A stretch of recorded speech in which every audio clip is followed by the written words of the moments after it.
विद्यार्थी भाइ बहिनीहरू नमस्कार। आरामै हुनुहुन्छ? त्यसो भए आज हामी कक्षा 6 विषय गणित एकाइ 6 तथ्याङ्क शास्त्र भन्ने विषय क्षेत्र अन्तर्गत पाठ 20 मा रहेको तथ्याङ्क शास्त्र अथवा स्ट्याटिस्टिक्स भन्ने शीर्षक अन्तर्गत रहेर छलफल गरौँ। सुरु गरौँ है त।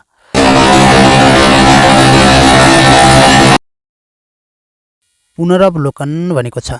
तपाईले कक्षा 5 मा पढ्नु भएको कुरालाई एकपटक दोहोर्याउनुस् त। हेर्नुस् त के भनेको छ यहाँ। ललिताका घरमा 2076 साल वैशाख महिनामा प्रयोग भएका खाद्यान्नहरूको विवरण तलको तालिकामा दिएको छ। सो तालिकाको अध्ययन गरी निम्नलिखित प्रश्नहरूको उत्तर दिनुहोस् भन्छ। अब यो तालिका हेर्नुस् त। यहाँ क्रम संख्या 1 2 3 4 5 6 7 8 भनेको छ। त्यसैगरी यहाँ चाहिँ खाद्यान्नको नाममा आलु, केराउ, नुन, चिनी, चामल, मसला, दाल, चिउरा भनेको छ। अनि यहाँ सामानको विवरणमा चाहिँ 10 KG, 3 KG, 2 KG, 5 KG, 40 KG, 1 KG, 7 KG, 6 KG भनेको छ। यसरी विद्यार्थी भाइ बहिनीहरूलाई यो तालिकामा के दिएको रहेछ भने नि विद्यार्थी भाइ बहिनीहरू ललिताको घरमा 2076 साल वैशाखमा प्रयोग भएका खाद्यान्नको विवरण यो तालिकामा यसरी दिएको छ। अब यहाँ के बुझ्नु पर्यो विद्यार्थी भाइ बहिनीहरू, आलु 10 केजी प्रयोग भएको रहेछ, केराउ 3 केजी प्रयोग भएको रहेछ, नुन 2 केजी प्रयोग भएको रहेछ। यसरी बुझ्नु पर्यो। अब यही तालिकाका आधारमा तल सोधिएका प्रश्नहरूको उत्तर पनि दिउँ है विद्यार्थी भाइ बहिनीहरू। तयार हुनुहुन्छ नि? ल तपाईले पनि उत्तर दिने प्रयास गर्नुहोला। जस्तै यहाँ हेर्नुहोस् त के भनेको छ। कमा ललिताका घरमा सबैभन्दा धेरै प्रयोग भएको सामान कुन हो भनेको छ। अब तपाईले माथि यहाँ हेर्नुहोस् तालिकामा यहाँ खाद्यान्नको नाम भयो। यो भनेको सामानको परिमाण कति प्रयोग भएको छ भन्ने कुरा भयो। अब विद्यार्थी भाइ बहिनीहरूले कुन खाद्यान्न अथवा कुन सामान धेरै प्रयोग भएको छ भनेर बुझ्नका लागि यतातिर हेर्नु पर्यो परिमाणमा। परिमाणमा सबैभन्दा धेरै कुन छ? यसमा सबभन्दा ठुलो परिमाण कुन हो? 40 केजी हो। त्यसैले 40 केजी भनेको के रहेछ? चामल रहेछ। त्यसैले ललिताका घरमा सबैभन्दा धेरै प्रयोग भएको सामान के रहेछ? चामल रहेछ। यसरी उत्तर दिन सक्नुहुन्छ। खमा के भनेको छ? खमा उनका घरमा सबैभन्दा थोरै प्रयोग भएको सामान कुन हो भन्छ। फेरि तपाईले यही सामानको परिमाणमा हेर्नुहोस्। सबैभन्दा कम यहाँ 1 केजी छ। 1 केजी भनेको के हो? मसला। गमा हेर्नुहोस्।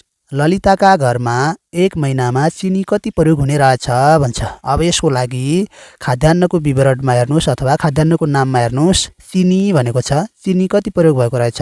5 केजी। उत्तर 5 केजी। त्यसै गरी घमा हेर्नुहोस्। ललिताका घरमा 1 महिनामा कति केजी खाद्यान्न खपत हुने रहेछ भन्छ। कति केजी खाद्यान्न खपत हुने रहेछ भन्छ। यसको लागि विद्यार्थी भाइ बहिनीहरू हामीले के बुझ्न पर्यो भने जस्तै यो तालिकामा सम्पूर्ण खाद्यान्नहरूको परिमाणलाई जोड दिने। जस्तै आलु 10 केजी, केराउ 3 केजी, जम्मा कति भयो? 13 केजी। 13 केजीमा 2 केजी नुन जोड दिनुहोस्, 14 15 केजी। 15 केजीमा 5 केजी चिनी जोड दिनुहोस्, 20 केजी। त्यो 20 केजीमा फेरि 40 केजी चामल जोड दिनुहोस्, कति भयो? 60 केजी। 60 केजीमा 1 केजी मसला जोड दिनुहोस्, 61 केजी। 61 केजीमा 7 केजी दाल जोड दिनुहोस्, यो 68 केजी। 68 केजीमा 6 केजी चिउरा जोड दिनुहोस्, 74 केजी। त्यसैले यहाँ ग नम्बरको प्रश्नको उत्तर के हुने रहेछ? 74 केजी। यो त थियो विद्यार्थी भाइ बहिनीहरू हामीले कक्षा 5 मा पढिसकेको कुरा। त्यसैले अब हामीले कक्षा 6 मा पढ्नुपर्ने विषयवस्तुतर्फै लागौँ। यहाँ हेर्नुहोस् बारम्बारता तालिका अथवा फ्रिक्वेन्सी टेबल भनेको छ। यो भनेको के रहेछ? हामी सबैभन्दा पहिला यो क्रियाकलापमा सबै मिलेर छलफल गरौँ। त्यसपछि यो भनेको के रहेछ अथवा बारम्बारता तालिका भनेको के रहेछ हामी सजिलै बुझ्नेछौँ है त विद्यार्थी भाइ बहिनीहरू। क्रियाकलापमा हेर्नुहोस् त। कक्षा 6 का विद्यार्थीहरूलाई कुन तरकारी बढी मन पराउनुहुन्छ भनी सोधिएको प्रश्नमा प्रतिक्रिया यस प्रकार पाइयो। विद्यार्थी भाइ बहिनीहरू तपाईहरू जस्तै कक्षा 6 मा पढ्ने विद्यार्थी भाइ बहिनीहरूलाई कुन तरकारी बढी मन पर्छ भनी सोधिएकोमा विद्यार्थी भाइ बहिनीहरूले दिएको प्रतिक्रिया यहाँ यसरी तालिकामा राखेको रहेछ। जस्तै प्रत्येक विद्यार्थीलाई एक एक गरी सोध्दा उनीहरूको उत्तर यसरी लेखिएको रहेछ। जस्तै राम भन्ने विद्यार्थीलाई सोधिएछ, उसले बोडी भन्यो त्यसैले बोडी लेखियो। त्यसै गरी अर्कोलाई सोधियो सिमी भन्यो होला, सिमी लेखियो। त्यसै गरी कसैले घिरौला भनेछ, अर्कोलाई सोधियो काउली भनेछ, अर्कोलाई सोधियो घिरौला भनेछ, अर्कोलाई सोधियो बोडी भनेछ, अर्कोलाई सोधियो काउली भनेछ। यसै गरी यहाँ सो कक्षामा भएका सम्पूर्ण विद्यार्थीहरूलाई सोधेर उनीहरूले दिएको उत्तर यसरी तालिकामा लेखिएको रहेछ। अब यहाँ हेर्नुहोस् त विद्यार्थी भाइ बहिनीहरू, माथिको जानकारीलाई तल दिएको तालिका जस्तै गरी प्रस्तुत गर्नुहोस् भन्छ। सबैभन्दा पहिला त विद्यार्थी भाइ बहिनीहरू म तपाईहरूलाई यो तालिकाबाट अथवा यो तथ्याङ्कबाट केही प्रश्नहरू सोध्छु, तपाईले उत्तर दिने प्रयास गर्नुहोला है त। जस्तै यो तथ्याङ्कमा बोडी मन पराउने विद्यार्थी कति रहेछन् भनेर सोधेँ भने तपाईले उत्तर कति सेकेन्डमा अथवा कति समयमा दिइसक्नुहुन्छ ल भन्नुहोस् त। बोडी मन पराउने विद्यार्थी कतिजना छन्? यसो भन्यो भने विद्यार्थी भाइ बहिनीहरूले यहाँ गर्नुपर्छ 1 2 3 4 भनेर यसरी यो तथ्याङ्कभित्र यो तालिकामा यसरी खोज्नुपर्छ। खोज्दाखेरि हामी कहिलेकाहीँ भुल्न पनि सक्छौँ, कसैलाई छुटाउन पनि सक्छौँ, कसैलाई दोहोऱ्याउन पनि सक्छौँ। त्यसैले यहाँ हामीलाई उत्तर दिन अप्ठ्यारो भयो। उत्तर त दिन सक्छौँ तर समय लाग्ने भयो हो। त्यसै गरी अर्को प्रश्न हेर्नुहोस् है। यो तथ्याङ्कमा अथवा यो तालिकामा सबैभन्दा धेरै विद्यार्थीले कुन तरकारी मन पराउने रहेछन् यसरी सोध्यो भने उत्तर दिने प्रयास गर्नुहोस् त विद्यार्थी भाइ बहिनीहरू। तपाईले हेर्नु पर्यो, के हेर्नु पर्यो, यो तथ्याङ्कभित्र अथवा यो तालिकाभित्र सबैभन्दा धेरै कुन तरकारी दोहोरिएको छ त्यो हेर्न पर्छ। त्यो हेर्नका लागि त हामीलाई यहाँ झन्झट हुने भयो, समय लाग्ने भयो, कहीँ दोहोरिने भयो, कहीँ छुट्ने भयो हो। अब यस्तो किसिमको यो तथ्याङ्कलाई अरूले सजिलै र सहज रूपमा बुझ्ने गरी प्रस्तुत गर्नका लागि अथवा यहाँ यो तथ्याङ्कमा बोडी मन पराउने विद्यार्थी कतिजना छन् भनेर सजिलै 4 जना अथवा 5 जना अथवा 6 जना भनेर छुट्याउनका लागि अथवा बुझ्नका लागि हामी के गर्छौँ, यो तथ्याङ्कलाई यस्तो तालिकामा प्रस्तुत गर्न सक्छौँ। त्यसैले राम्रोसँग ध्यान दिनुहोला, यी र यस्तै कुराहरू नै अभ्यासमा समेटिएको छ। सबैभन्दा पहिला त विद्यार्थी भाइ बहिनीहरू यो तथ्याङ्कलाई यस्तो तालिकामा प्रस्तुत गर्नका लागि हामीले के जान्न पर्ने हुन्छ भने यो तथ्याङ्कभित्र कुन कुन तरकारीहरू दिएको छ जुन नदोहोऱ्याइकन नछुटाइकन हामीले पत्ता लगाउनु पर्छ। जस्तै बोडी एक किसिमको तरकारी हो, सिमी अर्को किसिमको तरकारी, घिरौला अर्को किसिमको तरकारी, काउली फर्सी रहेछ भनेपछि यो तथ्याङ्कभित्र कतिवटा तरकारी वास्तवमा रहेछन्? 1 2 3 4 5 6वटा तरकारी रहेछन् र तिनै 6वटा तरकारीहरूलाई दोहोऱ्याएर यो तथ्याङ्क बनाइएको रहेछ हो। यो कुरा पत्ता लगाइसकेपछि अब विद्यार्थी भाइ बहिनीहरूले के गर्न पर्यो भने यस्तो किसिमको एउटा तालिका बनाउनु पर्यो। यहाँ हेर्नुहोस् तरकारीको नाम भनेको छ। तरकारीको नाममा अगाडि हामीले पत्ता लगाएका 6वटा तरकारीहरूको नाम दिएको छ। जस्तै बोडी, घिरौला, काउली, सिमी, फर्सी, बन्दा। त्यसै गरी यता मिलान चिन्ह भनेको छ, यहाँनिर बारम्बारता भनेको छ। विद्यार्थी भाइ बहिनीहरू सबैभन्दा पहिला बोडी भनेको छ। बोडीको मिलान चिन्ह यहाँ कसरी देखाएको छ हेर्नुहोस् त, 4वटा रेखाले सङ्केत गरेको छ अनि यहाँ बारम्बारतामा 4 लेखेको छ।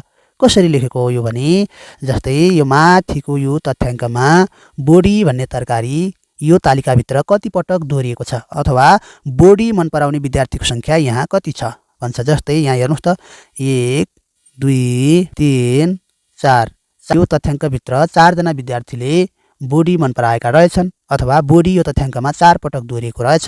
त्यसैले के गरिएको हो, यहाँ बोडीको मिलान चिन्ह 4वटा रेखाले सङ्केत गरेको छ। विद्यार्थी भाइ बहिनीहरू मिलान चिन्ह भनेकै धर्काले अथवा रेखाले सङ्केत गर्ने चिन्ह हो। यो सङ्केत गर्दा हामीले 1 को लागि एउटा रेखाले सङ्केत गर्छौँ, 2 को लागि 2वटा रेखाले सङ्केत गर्छौँ, 3 को लागि 3वटा रेखाले सङ्केत गर्छौँ, 4 को लागि 4वटा रेखाले सङ्केत गर्छौँ भने 5 को लागि 4वटा रेखा हालेर एउटा रेखाले यसरी काट्यौँ भने त्यो चाहिँ 5 को लागि सङ्केत हुन्छ। यो कुरा बुझ्नु होला। त्यस्तै 6 को लागि चाहिँ हामी के गर्छौँ 1 2 3 4 5 लाई यसरी सङ्केत गर्ने अनि फेरि अब 1 बाट सुरु गर्ने 1 6 भयो यो 5 यो 1 6 भयो त्यसैगरी 7 लाई 1 2 3 4 5 5 यो भयो अब छुट्टै फेरि दुईवटा रेखा यो 5 यो 2 कति भयो 7 भयो यसरी मिलान चिन्हमा कुनै पनि संख्यालाई सङ्केत गर्न सकिन्छ विद्यार्थी भाइ बहिनीहरु यो कुरा याद गर्नु होला अब 10 को लागि चाहिँ 1 2 3 4 5 फेरि छुट्टै 1 2 3 4 5 यसरी 10 को लागि मिलान चिन्हमा रेखाले सङ्केत गर्न सकिन्छ यहाँनेर नझुकिनु होला अब अहिले त यहाँ बोडी 4 पटक मात्रै दोहोरिएको हुनाले यहाँ 4 वटा धर्काले मिलान चिन्हमा सङ्केत गरियो त्यसैगरी अब यहाँ बारम्बारतामा 4 किन लेखियो भने यिनै मिलान चिन्हका रेखाहरूलाई गनेर कतिवटा रेखा छन् अङ्कमा लेखेका हौं अथवा माथिको तथ्याङ्कमा कति पटक बोडी दोहोरिएको छ त्यति नै हामी यहाँ अङ्कमा लेख्छौं बारम्बारता भनेको कति पटक दोहोरिएको छ भन्ने हो है त्यसैगरी अर्को तरकारी हेरौं विद्यार्थी भाइ बहिनीहरु घिरौला अब यहाँ त हामीले आफै भर्नु पर्ने छ त्यसको लागि माथिको तथ्याङ्कमा जाउँ यहाँ घिरौला कति पटक दोहोरिएको रहेछ हेरौं है 1 पटक 2 पटक 3 पटक 4 पटक 5 पटक यो तथ्याङ्कमा घिरौला 5 पटक दोहोरिएको रहेछ अथवा घिरौला मन पराउने विद्यार्थीको संख्या 5 रहेछ अब त्यसैले हामीले यो घिरौलाको मिलान चिन्ह कसरी सङ्केत गर्ने त जस्तै 5 वटाको लागि मैले भनिसकेको छु 1 2 3 4 यसरी एउटा रेखाले काटिदिने 5 भयो अब यसैले हामीले अङ्कमा लेख्ने हो 5 त्यसैगरी काउली हेरौं माथिको तथ्याङ्कमा काउली 7 पटक दोहोरिएको छ त्यसैले यो 7 लाई हामीले यहाँ मिलान चिन्हमा कसरी सङ्केत गर्ने 1 2 3 4 5 भयो अब फेरि छुट्टै सुरु गर्ने 6 7 अनि यहाँ अङ्कमा 7 लेख्ने यसैगरी विद्यार्थी भाइ बहिनीहरुले सिमीको पनि गर्न सक्नुहुन्छ यहाँ हेर्नु सिमी कति पटक दोहोरिएको छ माथिको तथ्याङ्कमा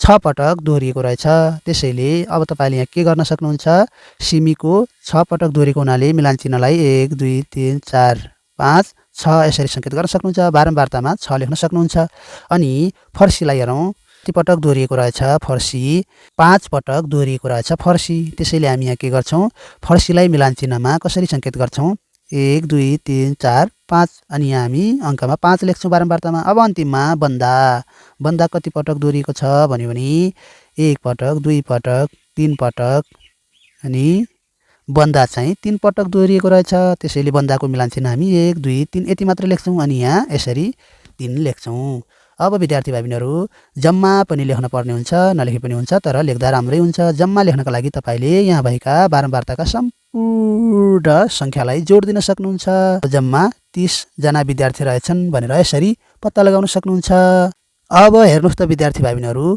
यो तालिका बनाइसकेपछि अब यसैका आधारमा तपाईले प्रश्नको उत्तर पनि दिन सक्नुहुन्छ जस्तो हेर्नुस् है यहाँ के भनेको छ कमा सबैभन्दा धेरै विद्यार्थीलाई मन पर्ने तरकारी कुन हो हजुरहरुले यो माथिको तथ्याङ्कमा जस्तो उत्तर दिनलाई समय लाग्दैन किनभने यहाँ खोजे जसरी यहाँ खोज्नु पर्दैन यो तालिकामा किनभने यो तालिकामा त स्पष्ट रूपमा हामीले देखाइसकेका छौं व्यवस्थित गरिसकेका छौं यो तथ्याङ्कलाई है विद्यार्थी भाइ बहिनीहरु अब यहाँ हेर्नुस् त 4 5 7 6 5 3 मध्ये सबभन्दा ठूलो संख्या कुन हो यहाँ त पक्कै पनि 7 हो अब यो 7 भनेको काउली मन पराउने विद्यार्थीको संख्या हो त्यसैले सबैभन्दा धेरै विद्यार्थीलाई मन पर्ने तरकारी कुन रहेछ काउली उत्तर आइहाल्यो खमा हेर्नुस् सबैभन्दा थोरै विद्यार्थीलाई मन पर्ने तरकारी कुन हो अब यहाँ हेर्नुस् सबभन्दा कम अथवा सबभन्दा सानो संख्या कुन छ 3 छ 3 भनेको के हो बन्दा सबभन्दा कम विद्यार्थीलाई मन पर्ने तरकारी बन्दा रहेछ त्यसैगरी गमा हेर्नुस् कति जनाले काउली मन पराउँदा रहेछन् अब यहाँ काउली कति जनाले मन पराउँछन् 7 जनाले उत्तर आइहाल्यो त्यसैगरी अब घमा हेर्नुस् सो कक्षामा कुल विद्यार्थी कति रहेछन् भन्छ अब हाम्रो बारम्बारतामा भएका जति पनि संख्याहरू छन् ती सबै संख्याहरूलाई जोड दिनु भयो भने 30 आउँछ त्यो नै हाम्रो के हो सो कक्षामा रहेका कुल विद्यार्थीको संख्या हो त्यसैले घको उत्तर के हुने भयो 30 जना रहेछन् भन्ने उत्तर भयो विद्यार्थी भाइ बहिनीहरु पाठ्यपुस्तकको क्रियाकलापमा यति सामान्य छलफल गरिसकेपछि अब हजुरहरुले यो बक्सभित्र हेर्नुस् त यहाँ के कुरालाई उल्लेख गरेको छ कुनै विषयवस्तुका बारेमा संकलित जानकारीलाई आँकडा वा तथ्याङ्क भनिन्छ जस्तै अगाडि हामीले क्रियाकलापमा छलफल गरेका थियौं कक्षा 6 का विद्यार्थीहरुले कुन तरकारी बढी मन पराउँछन् भनेर संकलन गरेको जानकारी थियो त्यस्तै कुनै पनि विषयवस्तुका बारेमा संकलित जानकारीलाई आँकडा वा तथ्याङ्क अथवा अंग्रेजीमा हामी डेटा भनेर भन्छौं सुरुको सङ्कलित तथ्याङ्कलाई कोरा तथ्याङ्क भनिन्छ। जस्तै हेर्नुहोस् त विद्यार्थी भाइ बहिनीहरू, हामी माथि जाउँ। जस्तै यो पनि एउटा जानकारी हो, यो पनि एउटा तथ्याङ्क हो। सुरुमा विद्यार्थी भाइ बहिनीहरूलाई कुन तरकारी मनपर्छ भनेर सोधेर यस्तो किसिमको जानकारी वा तथ्याङ्क तयार पारिन्छ। यसलाई कोरा तथ्याङ्क भनिन्छ, अथवा सुरुमा हामी रफ गर्ने भन्छौँ नि, हो त्यस्तै रफ तथ्याङ्क अथवा कोरा तथ्याङ्क यसलाई भनिन्छ। यस्ता तथ्याङ्कलाई मिलान चिह्न र बारम्बारता प्रयोग गरी तालिकामा प्रस्तुत गर्दा जानकारी लिन धेरै सजिलो हुन्छ भनेको छ। हो त्यसैले हेर्नुहोस् त विद्यार्थी भाइ बहिनीहरू, अगाडि यदि हामीले यो तालिका नबनाइकन यी प्रश्नहरूको उत्तर दिनु परेको भए हामीलाई कति समय लाग्थ्यो? धेरै समय लाग्थ्यो। यहाँ खोज्न पर्थ्यो, झन्झटिलो हुन्थ्यो। फर्सी, सिमी, काउली कतिपटक दोहोरिएका छन्, सबैभन्दा कम कुन तरकारी विद्यार्थीले मन पराएका छन् भनेर खोज्न झन्झटिलो हुन्थ्यो। तर अब हामीले यो तालिका बनाइसकेपछि यति सजिलो भयो कि बोडी 4 जनाले, किरौला यतिजनाले, काउली यतिजनाले भनेर सजिलै हामीले अगाडि यी प्रश्नहरूको उत्तर दिइसकेका छौँ। यही कुरा यहाँ भनेको छ। त्यसै गरी अर्को हेर्नुहोस्, कुनै पनि विषयवस्तुको अध्ययन वा तथ्याङ्क सङ्कलन गर्ने क्रममा सो विषयवस्तु दोहोरिने क्रमलाई सो वस्तुको बारम्बारता भनिन्छ। दिएको प्रारम्भिक तथ्याङ्कलाई मिलान चिह्न र बारम्बारतामा प्रस्तुत गरिएको तालिकालाई बारम्बारता तालिका भनिन्छ। हेर्नुहोस् त बारम्बारता भनेको के रहेछ? यहाँ जस्तो उदाहरण यहीँबाट लिउँ। कुनै पनि वस्तुको सङ्कलन गर्दा, जस्तो यहाँ विद्यार्थीले कुन तरकारी मन पराए भनेर सङ्कलन गर्दै गर्दा यहाँ बोडी कति पटक दोहोरिएको छ? 4 पटक दोहोरिएको छ। त्यसैलाई हामी के भन्छौँ? अथवा बोडी अथवा कुनै पनि वस्तु कति पटक दोहोरिएको छ अथवा कतिजनाले मन पराएका छन् भन्ने कुरा नै के हो? बारम्बारता हो। जस्तै बोडीको बारम्बारता 4 छ, किनभने यो तथ्याङ्कमा बोडी 4 पटक दोहोरियो। त्यसैले के बुझ्न पर्यो? बारम्बारता भनेको बारम्बार कति पटक आउँछ, कति पटक दोहोरियो भन्नु नै के हो? बारम्बारता हो भनेर बुझ्यौँ। त्यसैले विद्यार्थी भाइ बहिनीहरू, यो समग्र छलफलबाट हामीले के बुझ्यौँ? यो तालिका भनेको त बारम्बारता तालिका रहेछ। के तालिका? बारम्बारता तालिका रहेछ भन्ने कुरा बुझ्यौँ। ल विद्यार्थी भाइ बहिनीहरू अघि बढौँ। विद्यार्थी भाइ बहिनीहरू, यसै पाठ्यपुस्तकमा रहेको उदाहरण 1मा छलफल गरौँ। यसैका आधारमा विद्यार्थी भाइ बहिनीहरूले यसका अभ्यासहरूलाई घरमा प्रयास गर्नुहोला। 1मा यहाँ के भनेको छ हेर्नुहोस् त, यो भित्र पढ्नुहोस् है के लेखेको छ। डेरी पसलेले टोलका केही परिवारलाई निम्नानुसार दुध वितरण गर्ने रहेछन्। है, डेरी पसलेले टोलका केही परिवारलाई निम्नानुसार दुध वितरण गर्ने रहेछन्। जस्तै कसैलाई 500 ml दिएछन्, कसैलाई 700 ml दिएछन्, कसैलाई 1000 ml दिएछन्, कसैलाई 500 ml, कसैलाई 2000 ml, कसैलाई 1000 ml, कसैलाई 1500 ml। यसरी यहाँ डेरी पसलेले परिवारलाई दुध वितरण गरेको तथ्याङ्क यहाँ यसरी यो दिएको छ। हो, यो भनेको हाम्रो कोरा तथ्याङ्क हो अथवा सुरुमा सङ्कलन गरिएको तथ्याङ्क हो। अब के भनेको छ हेर्नुहोस् त, यस आँकडालाई मिलान चिह्न सहित बारम्बारता तालिकामा देखाएर निम्नलिखित प्रश्नहरूको उत्तर दिनुहोस् भन्छ। अब हुन त हामीले यी प्रश्नहरूको उत्तर यही तथ्याङ्कबाट पनि दिन सक्छौँ, तर हामीलाई झन्झटिलो हुन्छ। त्यसैले यस्तो कोरा तथ्याङ्कलाई पनि हामीले अब बारम्बारता तालिकामा राखेर यी तलको प्रश्नको उत्तर सजिलै दिन सक्छौँ। यहाँ समाधान भनेको छ। ल हेर्नुहोस् त, यो बारम्बारता तालिकामा देखाउँदा भनेको छ, यहाँ बारम्बारता तालिका भनेको छ। यसै गरी गर्नु होला विद्यार्थी भाइ बहिनीहरू। त्यसै गरी हेर्नुहोस् त, यहाँ क्रम सङ्ख्या भनेको छ 1 2 3 4 5, अनि यहाँ दुधको मात्रा भनेको छ कति मिलिमिटर दुध, अनि यहाँ मिलान चिह्न दिएको छ, मिलान चिह्न, अनि यहाँ बारम्बारता भनेको छ। अब यो तथ्याङ्कलाई बारम्बारता तालिकामा प्रस्तुत गर्नका लागि सबैभन्दा पहिला त हामीले यहाँ भएका सङ्ख्याहरूलाई नदोहोऱ्याइकन नछुटाइकन वास्तविक सङ्ख्या कति कति छन् अथवा कति कति मिलिमिटर छ भनेर पत्ता लगाउनुपर्छ। जस्तै एउटा त 500 ml छ, अर्को 700 ml, अर्को 1000 ml, 500 ml आइसक्यो, 2000 ml, 1000 ml आइसक्यो, 1500 ml, 1500 ml, 1000 ml आइसक्यो, 500 ml। यसै गर्दै गर्दै पत्ता लगाएर 1 2 3 4 5 यिनै 5वटा सङ्ख्याहरू दोहोऱ्याएर नै यत्रो यो कोरा तथ्याङ्क बनाइएको छ। त्यसैले अब हामीले यहाँ के लेख्न पर्यो भने यहाँ हेर्नुहोस् त, यो बारम्बारता तालिका हो। यो बारम्बारता तालिकामा क्रम सङ्ख्या 1मा 500 मिलिमिटर दुधको मात्रालाई लेख्यो। त्यसपछि अब त्यो 500 यो तथ्याङ्कमा कति पटक दोहोरिएको छ? जस्तै हेर्नुहोस् है, 1 पटक, 2 पटक, 3 पटक, 4 पटक, 5 पटक, 6 पटक, 7 पटक, 8 पटक, 9 पटक, 10 पटक दोहोरिएको रहेछ।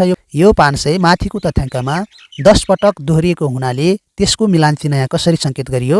1 2 3 4 5 1 2 3 4 5 भनेर यसरी यहाँ मिलान चिन्हमा सङ्केत गरेको छ। अब यही मिलान चिन्हमा जतिवटा रेखाहरू छन् त्यतिलाई अथवा जति पटक दोहोरिएको छ त्यसलाई अङ्कमा बारम्बारतामा हामीले 10 भनेर लेख्यौँ। त्यसै गरी 700 को मिलान चिन्ह कति पटक दोहोरिएको रहेछ? 700 माथि 6 पटक दोहोरिएको रहेछ। 1000 7 पटक दोहोरिएको रहेछ। तर यहाँ चाहिँ मिलान चिन्हमा यो बिर्सेको रहेछ। मिलान चिन्हमा 2 हुँदैन।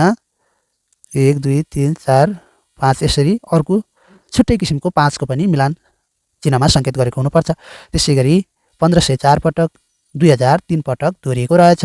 यति कुरा बुझिसकेपछि अब प्रश्नहरूको उत्तर दिउँ। कमा सबैभन्दा धेरै दुध उपयोग गर्ने परिवारको सङ्ख्या 10 छ भन्नुभयो। कसरी भन्दाखेरि अब यहाँ हेर्नुहोस् यो बारम्बारतामा सबभन्दा ठुलो सङ्ख्या 10 छ। 10 भनेको 500 मिलिमिटर प्रयोग गर्ने परिवारको सङ्ख्या धेरै रहेछ भनेको छ। अब खमा हेर्नुहोस् सबैभन्दा थोरै दुध उपयोग गर्ने परिवारको सङ्ख्या 3 छ। अब हेर्नुहोस् त यो बारम्बारतामा हेर्नुहोस् त यो बारम्बारतामा सबभन्दा कम भनेको 3 छ। 3 भनेको 2000 मिलिमिटर दुध प्रयोग गर्ने परिवारको सङ्ख्या थोरै रहेछ भनेको छ। त्यसै गरी अब गमा हेर्नुहोस् त गमा के भनेको छ? उक्त टोलमा दुध उपयोग गर्ने कुल परिवारको सङ्ख्या कति छ भन्दाखेरि 30 छ। कसरी पत्ता लगाउनु भयो यो 30 भने यो अगाडि पनि भनेको थियौँ जम्मा सङ्ख्या पत्ता लगाउनका लागि बारम्बारतामा भएका जति पनि यहाँ सङ्ख्याहरू छन् ती सङ्ख्याहरूलाई जोडेर कति आउँछ त्यो नै जम्मा सङ्ख्या हुन्छ। त्यसैले यसको उत्तरमा यहाँ पनि 30 आउने भएको कारणले जम्मा परिवारको सङ्ख्या 30 छ भनेर भनेको छ। ल विद्यार्थी भाइ बहिनीहरू यति कुरा हामीले बुझिसकेपछि अब म चाहिँ यहाँ अभ्यास 20.1 को एउटा प्रश्न गरिदिन्छु। बाँकी विद्यार्थी भाइ बहिनीहरूले घरमा प्रयास गर्नुहोला। अभ्यास 20.1 भनेको छ यहाँ प्रश्न नम्बर 1 मा के भनेको छ हेर्नुहोस् त आफ्नो पाठ्यपुस्तकमा। श्रीकृष्ण माध्यमिक विद्यालयका कक्षा 6 का 30 जना विद्यार्थीहरूको गणित विषयको 20 पूर्णाङ्कको परीक्षामा पाएको प्राप्ताङ्क निम्नानुसार छ।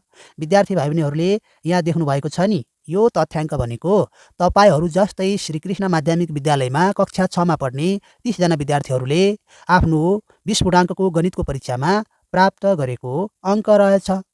अब विद्यार्थी भाइ बहिनीहरू अझै भनेको छ उक्त तथ्याङ्कलाई मिलान चिन्ह प्रयोग गरी बारम्बारता तालिकामा देखाउनुहोस्। यसरी भनेको छ। अब विद्यार्थी भाइ बहिनीहरू जस्तै यो तथ्याङ्कलाई एकपटक हेरौँ त। यो तथ्याङ्कमा तपाईहरू जस्तै कक्षा 6 मा पढ्ने कुनै एकजना विद्यार्थीले 2 ल्याएको रहेछ, अर्को विद्यार्थीले 14 ल्याएको रहेछ, त्यसै गरी अर्कोले 9 ल्याएको रहेछ, अर्कोले 6 ल्याएको रहेछ, त्यसै गरी कसैले 13 ल्याएको रहेछ, कसैले 7, कसैले 8, कसैले 11, कसैले 12 र कसैले 9 गर्दै गर्दै गर्दै 30 जना विद्यार्थीहरूले प्राप्त गरेको प्राप्त अङ्कलाई यसरी यहाँ तथ्याङ्कमा उल्लेख गरेको छ। यसबाट हामीलाई 2 कतिजनाले ल्याए, 14 कतिजनाले ल्याए, 9 कतिजनाले ल्याए, 6 कतिजनाले ल्याए भनेर पत्ता लगाउनका लागि धेरै समय लाग्छ। किनभने हामीले यो तथ्याङ्कमा यसरी खोज्नुपर्छ। त्यसैले यो तथ्याङ्क अव्यवस्थित भएको हुँदा यसलाई अलिकति व्यवस्थित गरौँ ताकि हामीलाई बुझ्न सजिलो होस् भनेर हामीले के गर्नुपर्छ यो तथ्याङ्कलाई मिलान चिन्ह प्रयोग गरी बारम्बारता तालिकामा देखाउनुपर्छ। बुझ्नुभयो? अव्यवस्थित तथ्याङ्कलाई व्यवस्थित रूपमा प्रस्तुत गरी सबैले सजिलै र सहजै बुझ्न सक्ने गरी प्रस्तुत गर्नका लागि हामी के गर्छौँ यो तथ्याङ्कलाई अब बारम्बारता तालिकामा प्रस्तुत गर्छौँ। विद्यार्थी भाइ बहिनीहरू अब यो तथ्याङ्कलाई बारम्बारता तालिकामा प्रस्तुत गर्नतिर लागौँ। सबैभन्दा पहिला त यो तथ्याङ्कमा कुन कुन सङ्ख्याहरू छन् भनेर कुनै पनि सङ्ख्यालाई नछुटाइकन कुनै पनि सङ्ख्यालाई नदोहोऱ्याइकन कुन कुन सङ्ख्या छन् त्यो पत्ता लगाउनुपर्छ। जस्तै हेरौँ है यहाँ जस्तै 2 छ, त्यसपछि 14 छ, 9 छ, 6 छ, 13 छ, 7 छ, 8 छ, 11, 12। अब यहाँ 9 भनेको छ, 9 अगाडि हामीले लगाइसकेका छौँ, 9लाई यहाँ दोहोऱ्याउनु भएन। त्यसै गरी 5 छ, 4 छ, त्यसै गरी 15 छ, 19 छ, 20 छ, 17, त्यसै गरी 16, त्यसै गरी 13 यहाँ आइसक्यो, अनि 20 पनि यहाँ आइसक्यो, 19 पनि यहाँ आइसक्यो, त्यसै गरी 15 पनि यहाँ आइसक्यो, 9 पनि आइसक्यो, 15, 12 पनि आइसक्यो, 17 पनि आइसक्यो, 13 पनि आइसक्यो, त्यसै गरी 18, त्यसै गरी 19 आइसक्यो, 16 आइसक्यो, यहाँ 16, 15 पनि आइसक्यो। यसरी कुनै पनि सङ्ख्यालाई यो तथ्याङ्कबाट नदोहोऱ्याइकन नछुटाइकन पत्ता लगाउनुपर्छ ताकि कतिवटा सङ्ख्याहरू छन् तिनै सङ्ख्याहरू दोहोऱ्याएर यो तथ्याङ्क बनेको छ भन्ने कुरा चाहिँ पत्ता लगाउनुपर्छ। अब के गर्नु पर्यो भने विद्यार्थी भाइ बहिनीहरू तपाईँहरूले यसलाई बारम्बारता तालिकामा प्रस्तुत गर्नका लागि सबैभन्दा पहिला यसरी लेख्नु पर्यो। माथिको तथ्याङ्कलाई बारम्बारता तालिकामा राख्दा भनेर यसरी लेख्न पर्यो। त्यसपछि बारम्बारता तालिका भनेर माथि शीर्षक लेख्नुहोस् अनि यस्तो किसिमको एउटा तालिका निर्माण गर्नुहोस् अथवा यस्तै किसिमको एउटा तालिका बनाउनुहोस् जहाँ सुरुमा क्रम सङ्ख्या, त्यसपछि यो तथ्याङ्क भनेको हाम्रो विद्यार्थीले प्राप्त गरेको प्राप्त अङ्क भएको हुनाले यहाँ प्राप्त अङ्क लेख्नुहोस्। त्यसपछि यहाँनिर मिलान चिन्ह भनेर लेख्नुहोस्। त्यसपछि यहाँ बारम्बारता भनेर लेख्नुहोस्।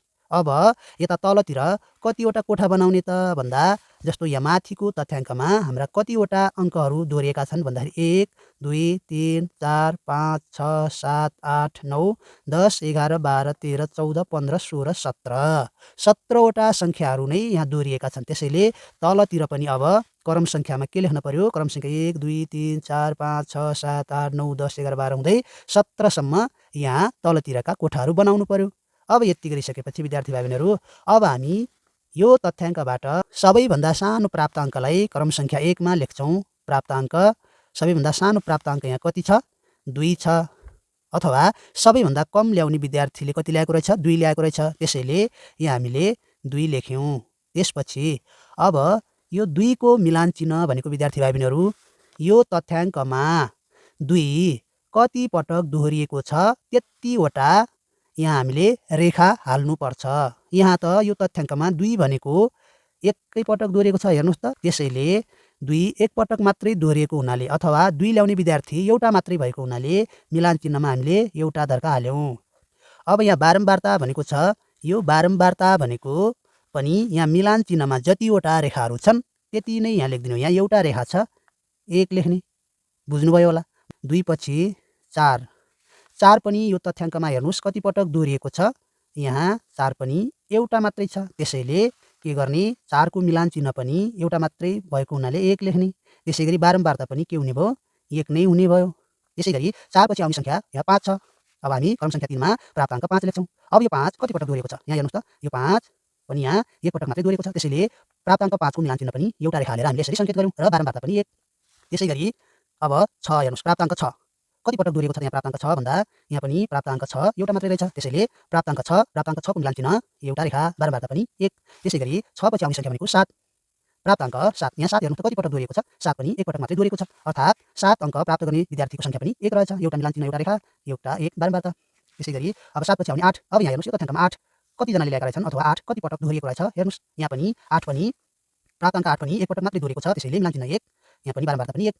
त्यसै गरी 8 पछि अब आउने भनेको 9 हो विद्यार्थी भाइहरू। 9 लाई हेर्नुहोस् त। अब 9 ल्याउने अथवा 9 अङ्क प्राप्त गर्ने विद्यार्थीको सङ्ख्या यो तथ्याङ्कमा कतिजना रहेछन्? यहाँ 20 प्राप्त अङ्क 2 पटक दोहोरिएको छ, 2 लेख्छौँ। यसरी हामीले बारम्बारता तालिका निर्माण गर्न सक्छौँ अथवा यो माथिको तथ्याङ्कलाई सजिलै यसरी बारम्बारता तालिकामा प्रस्तुत गर्न सक्छौँ अथवा देखाउन सक्छौँ।